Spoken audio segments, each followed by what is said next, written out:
Pada pagi hari tanggal 27 Agustus 1883, langit di Selat Sunda berubah menjadi neraka. Dentuman yang berasal dari Gunung Krakatau begitu dahsyat hingga terdengar ribuan kilometer jauhnya, bahkan sampai Australia dan Pulau Rodrigues di dekat Mauritius. Suara ledakan itu dikenal sebagai salah satu suara paling keras yang pernah terdengar dalam sejarah manusia.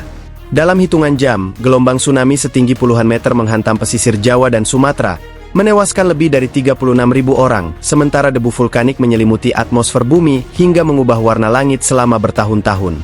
Namun bencana besar itu bukanlah peristiwa yang terjadi secara tiba-tiba. Di balik kedahsyatan letusan tersebut tersimpan sejarah panjang sebuah gunung api yang terbentuk ribuan tahun sebelumnya. Gunung Krakatau terletak di Selat Sunda tepat di antara Pulau Jawa dan Pulau Sumatera. Lokasinya berada di jalur cincin api Pasifik, wilayah yang dikenal memiliki aktivitas vulkanik dan gempa bumi sangat tinggi karena merupakan pertemuan beberapa lempeng tektonik besar. Sebelum tahun 1883 Krakatau bukan hanya sebuah gunung, melainkan sebuah gugusan pulau vulkanik yang terdiri dari 3 kerucut utama, yaitu Perboewatan di utara, Danan di tengah, dan Rakata di selatan. Ketiganya berdiri di atas sebuah pulau besar yang menjadi sisa letusan purba ribuan tahun sebelumnya. Selama ratusan tahun, aktivitas gunung ini relatif tenang sehingga masyarakat di sekitar Selat Sunda menganggapnya sebagai bagian biasa dari bentang alam mereka. Memasuki awal tahun 1883 kondisi mulai berubah. Pada bulan Mei, para pelaut yang melintasi Selat Sunda melaporkan munculnya kolom asap hitam yang menjulang tinggi dari Pulau Krakatau. Dentuman kecil mulai terdengar, sementara abu vulkanik perlahan menyelimuti wilayah sekitar. Pada 20 Mei 1883 aktivitas vulkanik meningkat drastis. Asap membumbung hingga sekitar 10 km ke langit, batu apung mulai terapung di laut, dan getaran kecil mulai dirasakan oleh penduduk pesisir Jawa maupun Sumatera. Meski demikian, sebagian besar masyarakat masih menganggapnya sebagai aktivitas gunung biasa. Tak ada yang membayangkan bahwa mereka sedang menyaksikan awal dari salah satu letusan terbesar dalam sejarah modern. Selama bulan Juni hingga Agustus 1883 letusan-letusan kecil terus terjadi. Asap semakin pekat, hujan abu mulai turun di beberapa wilayah, dentuman terdengar semakin sering.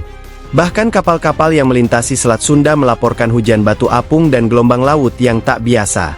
Di bawah permukaan bumi tekanan magma terus meningkat, ruang magma Krakatau dipenuhi gas panas bertekanan tinggi yang terus mencari jalan keluar. Sayangnya belum ada teknologi pemantauan gunung api seperti sekarang. Penduduk hanya bisa menyaksikan fenomena alam tersebut tanpa mengetahui bahaya yang sedang mendekat.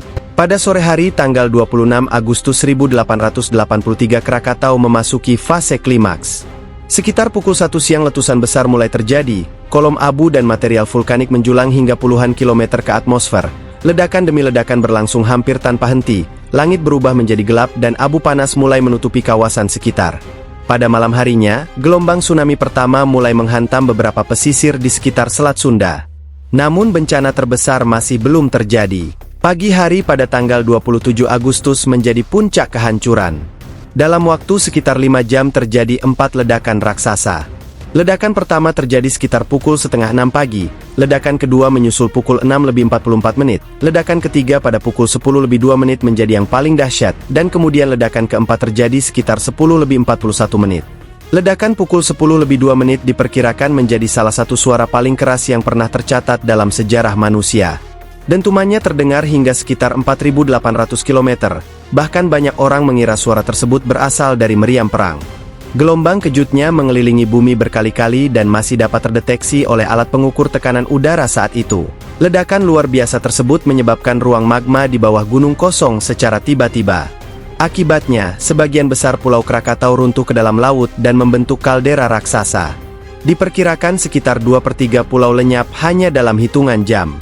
Material vulkanik terlontar hingga puluhan kilometer ke atmosfer, sementara awan panas meluncur melintasi permukaan laut dengan kecepatan tinggi. Runtuhnya tubuh gunung memicu tsunami raksasa. Di beberapa tempat, tinggi gelombang diperkirakan mencapai lebih dari 30 meter. Kota-kota pesisir seperti Anyer, Merak, Teluk Betung, dan Caringin hampir musnah seluruhnya. Pelabuhan, rumah, perkebunan, hingga kapal-kapal besar tersapu ke daratan. Sebagian besar korban jiwa justru meninggal akibat tsunami, bukan karena letusan gunungnya. Jumlah korban diperkirakan melebihi 36.000 orang, meskipun beberapa penelitian modern memperkirakan angka sebenarnya mungkin lebih tinggi. Abu vulkanik Krakatau tak hanya memengaruhi Indonesia. Material halus yang terlempar ke stratosfer menyebar ke seluruh dunia. Selama beberapa tahun berikutnya, masyarakat di Eropa, Amerika, hingga Afrika melaporkan matahari terbit dan terbenam berwarna merah menyala serta langit dengan warna ungu yang tak biasa. Selain itu, suhu rata-rata bumi sempat turun karena sinar matahari terhalang oleh lapisan debu vulkanik di atmosfer. Peristiwa ini menjadi salah satu contoh paling nyata bagaimana satu letusan gunung api mampu memengaruhi iklim global. Meski pulau utama hancur, aktivitas vulkanik di kawasan tersebut tak berhenti. Pada tahun 1927, dari dasar laut mulai muncul sebuah gunung api baru. Gunung itu kemudian dikenal sebagai anak Krakatau, yang berarti anak dari Krakatau. Sejak kemunculannya, anak Krakatau terus tumbuh akibat akumulasi material vulkanik dan menjadi salah satu gunung api paling aktif di Indonesia. Pada tahun 2018, sebagian tubuh anak Krakatau runtuh ke laut dan kembali memicu tsunami di Selat Sunda, mengingatkan dunia bahwa kawasan ini masih menyimpan potensi bahaya besar. Hingga kini, letusan Krakatau tahun 1883 masih dipelajari oleh para ahli geologi di seluruh dunia. Peristiwa tersebut menjadi tonggak penting dalam ilmu vulkanologi modern, karena memberikan banyak data mengenai hubungan antara letusan gunung api, tsunami, gelombang kejut atmosfer, hingga perubahan iklim global. Krakatau juga menjadi pengingat bahwa alam memiliki kekuatan luar biasa yang tak dapat dikendalikan manusia. Dengan teknologi pemantauan yang jauh lebih maju saat ini, risiko bencana memang dapat dikurangi. Namun, sejarah Krakatau mengajarkan bahwa kewaspadaan terhadap aktivitas gunung api harus selalu dijaga.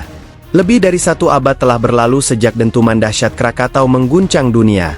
Pulau yang dulu hancur kini telah melahirkan gunung baru, anak Krakatau yang masih terus aktif hingga sekarang. Kisah Krakatau bukan sekadar cerita tentang letusan gunung api, melainkan tentang bagaimana satu peristiwa alam mampu mengubah bentang bumi, memengaruhi iklim global, dan meninggalkan pelajaran berharga bagi seluruh umat manusia.